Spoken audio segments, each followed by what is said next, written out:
Welcome back, Nick Lenz. Comic Corner Classics / No Classics. This is episode number 1176 and Doubleshot number 1070. I got two trades here from Jonathan Hickman. First up, it's technically the last book he did for Marvel Comics for 4 years. This is Secret Wars. Yes, a maxi series, a roughly about 10-issue maxi series that he built up over the course of about 3 years. He did write this entire series with with Esek Roebuck on the artwork. Normally when it comes to crossovers like this, they actually have, more than one artist in the book. This one had just one the entire time. Now, this particular event was notorious. Well, not only have time miniseries, that's not the normal thing. This was the first of 3 crossovers in a row that Marvel Comics had a delay, and that they milked this whole thing through almost the entire year. Now, I remember the release of these books very well. The first 4 issues were released twice a month. The first month, basically, I think it was in April this event started. Like, the first issue released in April, May released 3 and 4, 5 was released in June, and then here's something quite strange. And as far as I know, Hickman or Rubik or even Marvel Comics had never explained this, where for the month of July, there was no issue of Secret Wars released. Yes, there was in fact a delay with this series. But it was not the only one. Nope. One of several series that came out in 2015 that had to receive a frickin' delay. This was not the only one. We also had Kenny X-Men. That was heavily delayed. A lot of it for really no reason at all. Along with several of the miniseries, like the final issue of Ultimate, that was delayed by 2 frickin' months. And that was by Bendis and Bagley. Yeah, and then eventually the book was continued, like in August. Where it continued mostly on time. I think, then all of a sudden, they really needed a proper conclusion. So, issue 9, from what I've heard, was never originally planned. Nope. The original plan was when I heard the series announced, was that it was going to last for 8 issues, not 9. 9 was not pre-planned. I think the reason why I did because of the delay. That was the reason why I did it. And now there's a few characters. Now, if you look at this cover, there is maybe one character appears in this cover who does absolutely nothing in this crossover. Now look at this cover. You have The Thing. You have Mr. Fantastic, Captain Marvel, Black Bolt, Miles Morales, Spider-Man, Silver Surfer, Machine Man, who actually is not in the story at all. Along with, we see Spider-Woman, looks like Cloak, possibly. It's a really jumbled mess of a cover. The first issue should have been issue 0, where it discussed basically what happens issue 1. It's basically the Ultimate Universe and the 616 universe colliding with each other. And there was a handful of survivors. Doctor Doom. Basically, the survivors were Doctor Doom, Molecule Man, Doctor Strange. These 3 are the only ones. The other survivors were, and they revealed this a bit later, the Miles Morales Spider-Man survived, along with the Peter Parker Spider-Man, Reed Richards, Captain Marvel, Namor. Yes, frickin' Namor. I'm trying to think who else was it. Star-Lord. Yes, frickin' Star-Lord of the Guardians of the Galaxy. Let's see, I'm trying to think who else survived. Let's see. And we also have the Cabal survived too. Namor was not part of the group at the point. The Cabal group was made up of the Maker. Avery Richards, by the way. Thanos. Black Swan. Kyle's Glove. Maximus the Mad. And surprisingly, Terra Eternal is not part of this group here. Yeah, for some reason he's not here. We also see appearance by Ultimate Fury just in the first issue, then he never reappears ever again.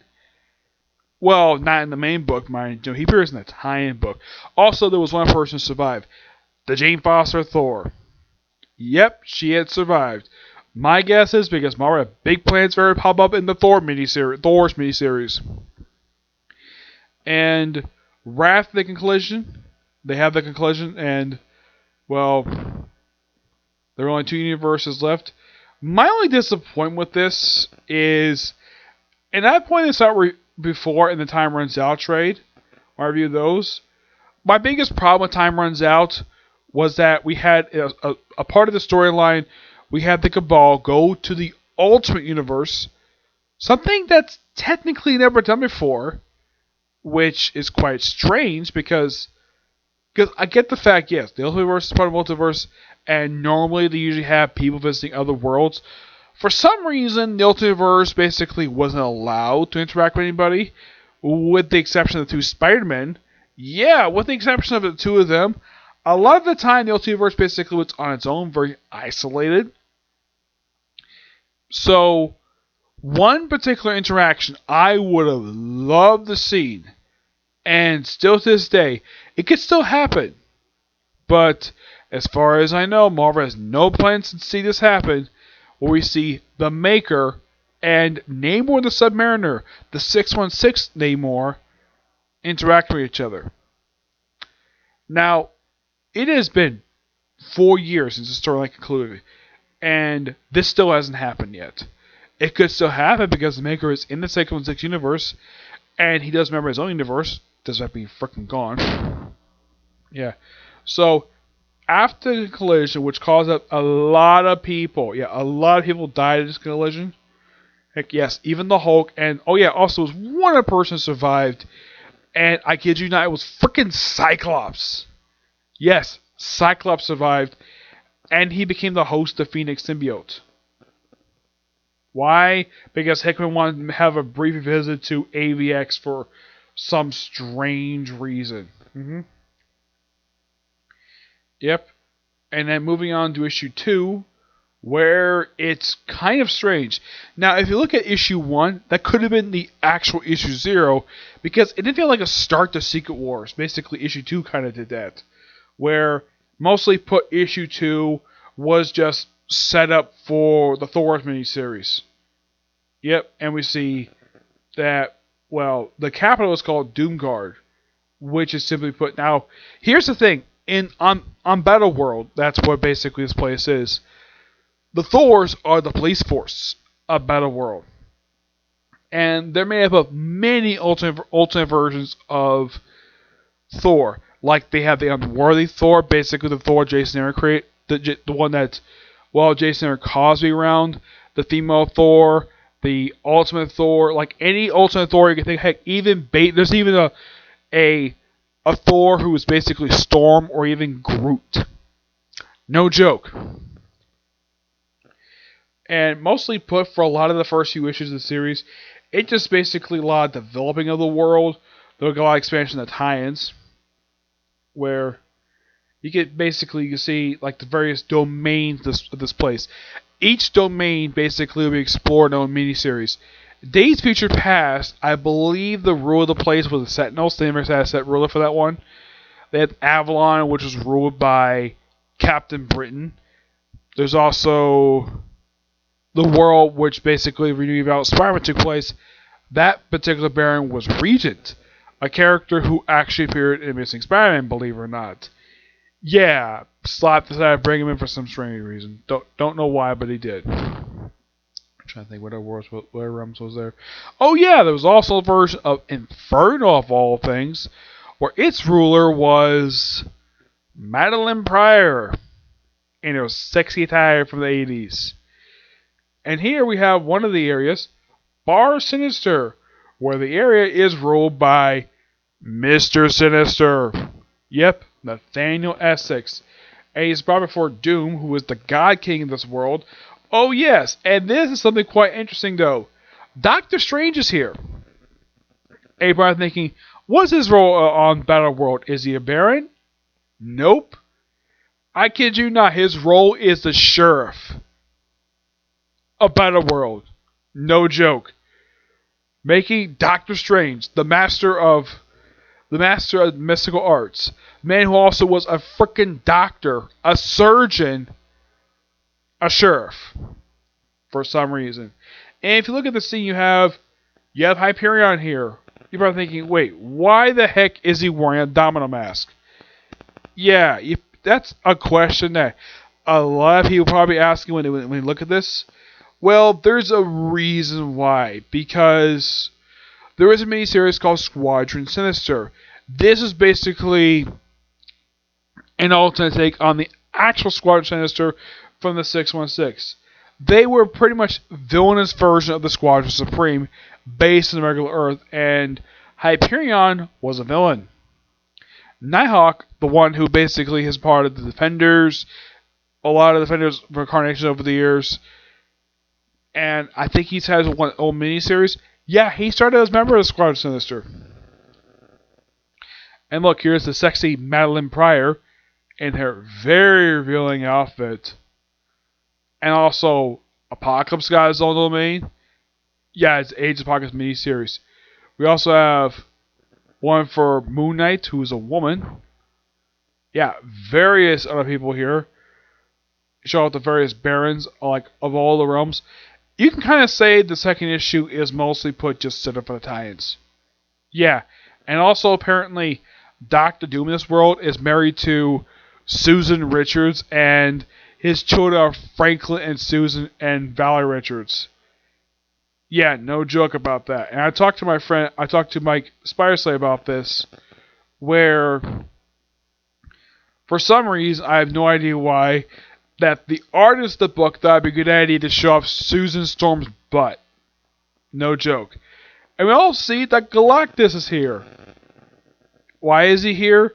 Because he's the statue there that Doom put there. The shield. What is a shield? The shield is a long wall prison. That the purpose of this thing is to basically be not only be a prison, but it's also the barrier that separates the domains. And with the exception of barons, none of the residents of domains can interact with their neighbors. Yeah, it's one of Doom's laws. They establish this in the tie-ins. They don't specifically say in the main series about this, but mostly put it's just implied, but it's more explored in tie-ins. And then we see a Thor team up with Doctor Strange, open up one of the capsules. Have been there for 8 years. Yeah, the veil apparently 8 years have passed by since the events of issue 1. And they open it up, and oh yeah, Terran's here. First capsule has the Cabal. Yep, the frickin' Cabal. Just cuz. Oh, in case you're wondering, do we have Thanos versus Doctor Doom in this miniseries? Yes, and it's really disappointing.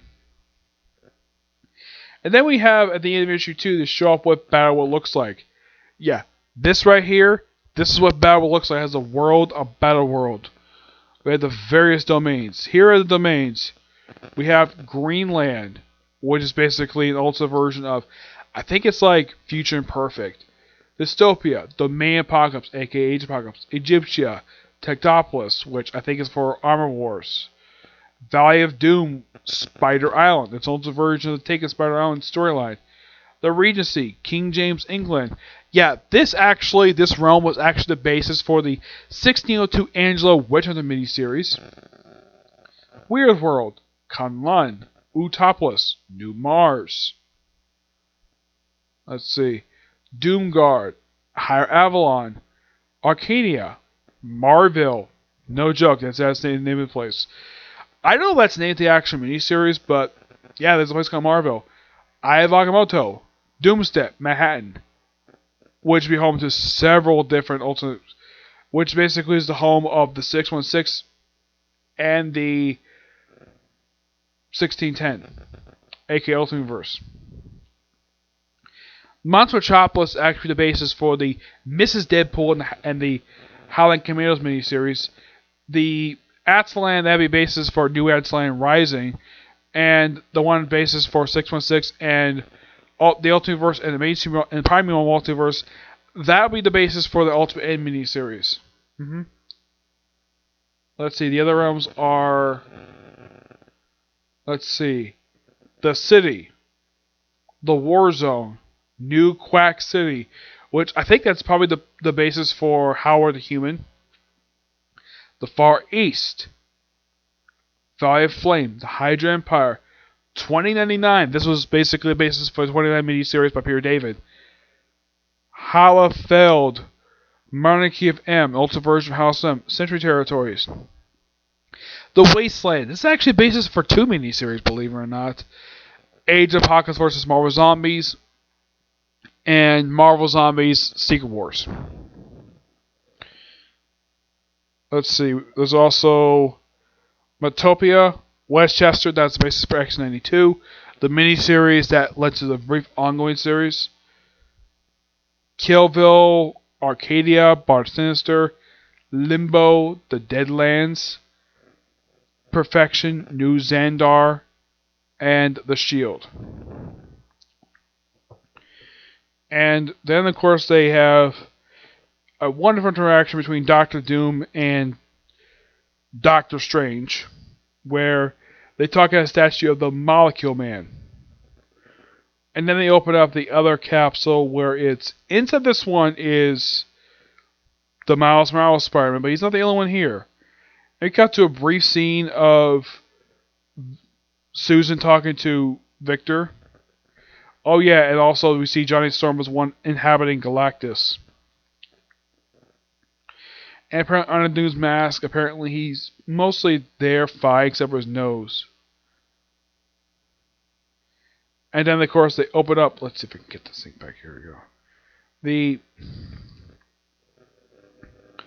The people who are in the second capsule is basically the Carol Danvers Captain Marvel, the female Thor, Spider-Man, Star-Lord, along with, they're not the only ones there, the Cyclops Phoenix, along with Reed Richards and Black Panther. That was so neat, the fact that all heroes to survive. It's quite strange to bet that Hickman chose these characters to survive the incursion.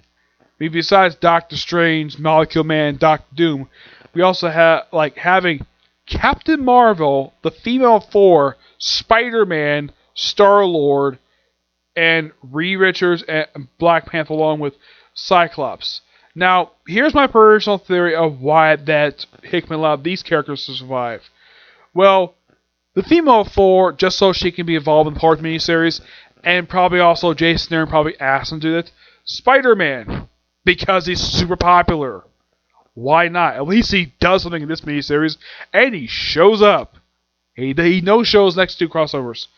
Captain Marvel, I think because maybe Marvel higher-ups, I think, had basically a big push for her. Star-Lord, probably because, and this is my personally, why Star-Lord survived, is because the Guardians movie did so well, so I want to have him survive. Miles, because he's popular. As for Cyclops, because someone wanted him to visit AVX.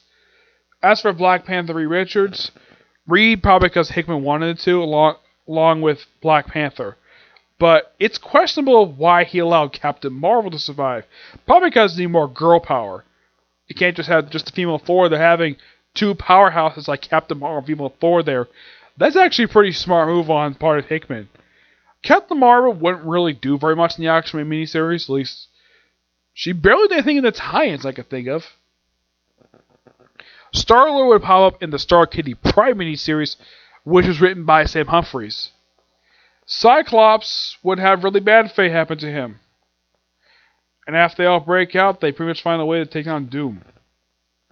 And we have, in Accomplice, we have the Cabal just having a private meeting. And basically chatting a bunch of stuff. And then the Thors show up. Yep. And they are fighting Thanos. And of course, Namor gets a chance to fight them too. Yeah, Namor survived. And it's great to see Hickman writing Spider-Man. especially since he probably enjoyed writing him in Avengers. That's probably the reason why he's able to be here, no problem.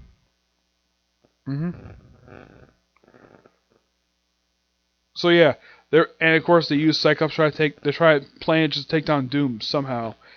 And this was the issue where you had the full form thing of Susan Storm's butt, just cause. Yeah, I talked to Mike Spiders about it. Even he agreed. This was strange for the artist to do, but okay, fine.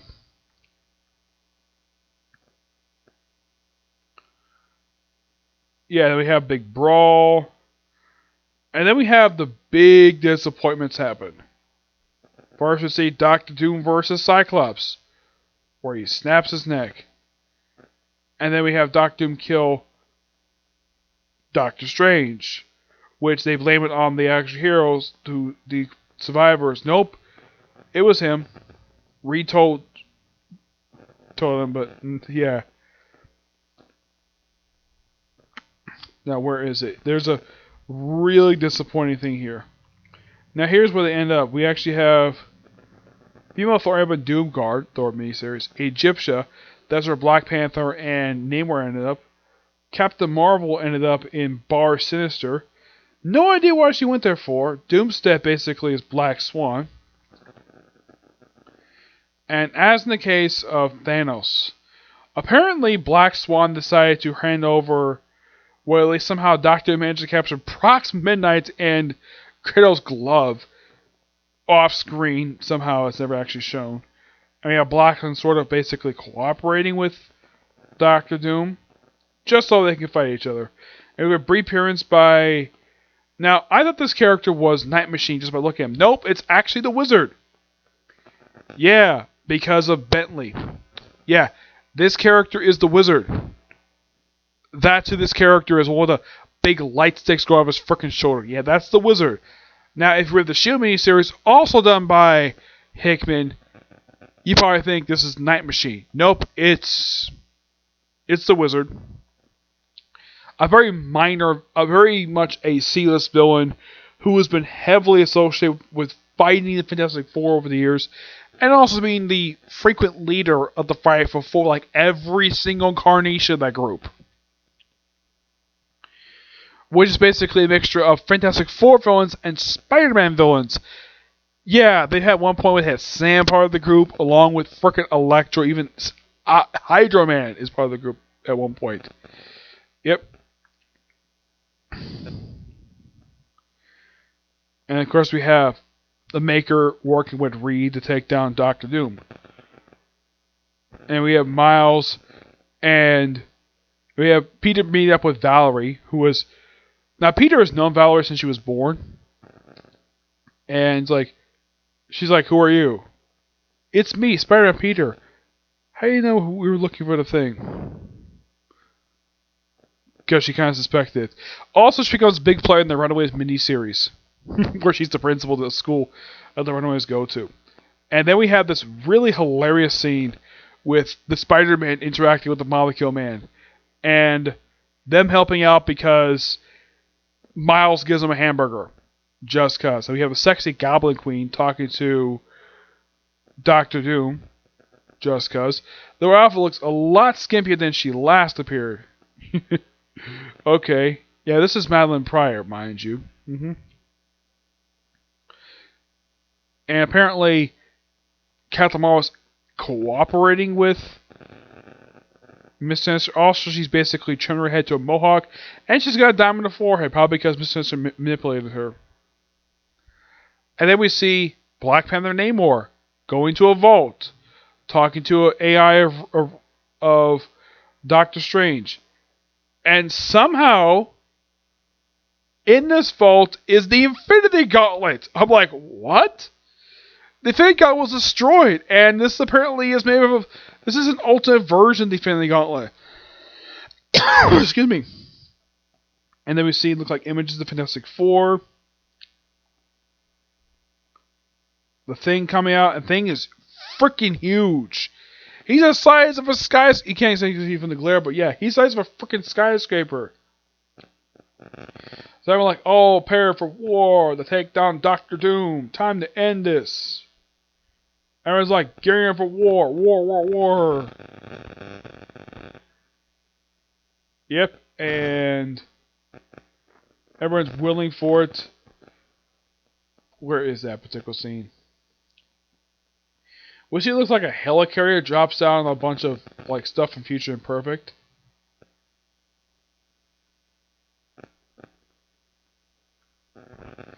Let's see if we can find it here. I know it's here. I think it's in this issue right here where we have the big disappointment. We see Galactus fighting the Thing, which that's interesting. A giant thing. Johnny gets freed. I know I'm talking this really long, but yeah. And then we see that apparently this plant near Doomsday is actually freaking Groot. And then we have the big disappointment with this miniseries. I thought was so disappointing. Thanos fighting Doctor Doom, which Doctor Doom easily defeats him by ripping out his spine, just right out. Yep. And all because there's an Infinity Gauntlet. And thanks to Infinity Gauntlet, they're able to actually stop to take down Doom. And everything is mostly restored back to normal. And we also have this wonderful fight scene between Reed Richards, the primary Richards, and Doctor Doom. And then pretty much, then we have Black Panther going back in time to New Avengers #1. Now, in the original issue, he looked at the sky, it's actually a planet, and also Earth popped up there. They changed to here, where it's actually the start of the Alpha Flight program, basically a rocket. And then we see that apparently, because of, well, Miles giving a hamburger to Molecule Man, him and his family are now in the 616 universe. Future Foundation Fantastic Four off, basically, rebuilding the multiverse. And Doctor Return to Normal. And a bonus story about Valerie Richards, which is quite nice. Now, in the case of these endings, mind you, the thing with Doctor Doom, that's actually explored in Bendis' Iron Man book. Yep, that's where that's explored. And that's the whole purpose of that setup for him. That'll be explored in that book. As for in the case of the Richards family, oh boy, this particular thing. After this, the Richards would not return for 3 years. The reason? And it's utterly stupid. The blood feud between Marvel Comics and Fox over the movie rights of Fantastic Four. That's the reason why we haven't got them for years. Because of this. Because we couldn't allow a Fantastic Four comic to be published, so I think people really wanted it. Marvel higher up probably didn't want it to happen because they were such in a blood-heavy feud with Fox over these movie rights. And that's the reason why we didn't have Fantastic Four comic for about 3 years before Slott took it over, which that was a good idea to do. As a Peter Miles, that's mostly set up for a mini. It's mostly set up for basically what Miles and stuff doing in the 616 universe. If you think about it, Secret Wars is actually a really good miniseries.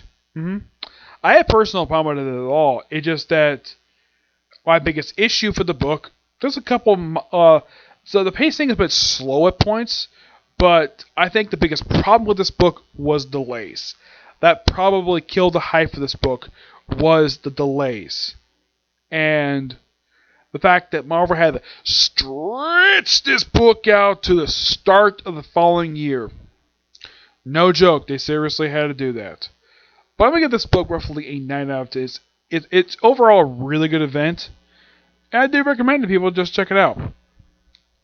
Next up we have Fantastic Four by Jonathan Hickman, Omnibus. Book 1. Yep, this book contains issues Fantastic Four number 570 through 587. Actually 588. And the first 11 issues of the first line for FF. Now, excuse me, these are all issues written by Jonathan Hickman. The artwork is done by many different artists.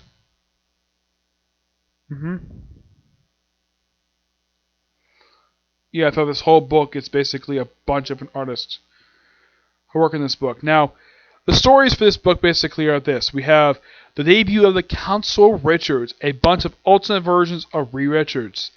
And we also have very loose setup in these first, pretty much these 19 issues, mind you, of the setup for the Future Foundation. This is where they get their start. And also, kind of a thing to fix the whole thing with Doctor Doom. That's more stuff for later. Yeah, it's like basically Hickman set up a lot of stuff here. And we also have Galactus pop up in here. Well, first we see a dead Galactus in the ground. Yeah, apparently he was killed by some this alternate version of Galactus was killed by another alternate Earth. Which, yes, Galactus is fine about this, and he's not very happy with this at all. Silver Surfer's first one to find out, then Galactus found out about it. The Council of Richards around very briefly, and then all of a sudden they were just had to break up because their headquarters was attacked by the freaking Celestials of all people. And look up that Prime Reed Richards actually knew exactly who these people were. Everyone think, oh no, the guys that show up. Like, nope, it's the freaking Celestials. Which, great stuff there. And then the last few issues is mostly set for the very end of this book at that point. We have a thing interacting with Banner Jr. Yeah, this was a character from Old-Man Logan. And then we have, at the end of the book, in 587, we have the apparent death of the Human Torch. A character who was dead for over a year. Despite the fact, if you read the book, he looked like he didn't die. He just was trapped. So they kind of confirm he died. And they have this wonderful issue to come around called Uncles, where we have this wonderful issue. We have Spider-Man and Franklin discussing about their late uncles. Franklin talking about the Human Torch. Peter Parker talking about Uncle Ben. And believe it or not, I have also had an Uncle Ben, believe it or not. Yeah, he was my great uncle. He passed away about 4 years ago. He was actually about 3 years older than my grandfather before he passed away. And he brings up what happened in the Amazing Fantasy team where he could have stopped it, but he didn't because he was stupid at that point, because he was like young and naive. But it was a great issue. And great way, even though, yes, they did set up the Future Foundation here, where they stopped wearing the blue and switched out for white and black. A look that the Future Foundation would actually still have this very day, minus the founding members of the Fantastic Four, where you have just everybody just switching outfits. Yeah, you also have Spider-Man joining the group, which that was really cool, and Thing wearing a shirt, which is something he very rarely does. Like if you if you saw the Thing over in New Avengers by Bendis, yeah, he wore this particular outfit. And they also had basically set up in here for the return of Black Bolt. Even though the guy had been dead at this point for about 3 years, like 4 years, like a couple years at this point. Yeah, it was about 2 years when he came back. And he came back and married to 5 other women besides Medusa. And nothing was done with his characters until they popped up in Death and Humans. Well, they're all killed by Fox. Because he really wanted to kill all the humans because they were a failed experiment. Doctor Doom joined Future Foundation mainly just to cure his brain damage. And we also have Sue becoming briefly the ruler of Atlantis. And this also a period of time where the X are based out of an island before they have their situation right now. These issues, all in all, are really, really good. And it's a great start for Hickman's run for the Fantastic Four. That would actually continue. Actually, I'm going to review the second book probably at the next episode. I give this book roughly a 9.5 out of 10. It's a great book to read. And Hickman does a great job with this book. So yeah, that's it for this particular review, and that's the video today. Because this video has been going on for quite some time. And the reason why it's so long, because I talk so much about Secret Wars. But yeah, with Secret Wars done, like I think, okay, what else to talk about? Well, I got the second book for Fantastic Four. like the collector's reference book and Infinity. That's it. Mostly anyways. It's probably other stuff, okay? But just next video. Bye.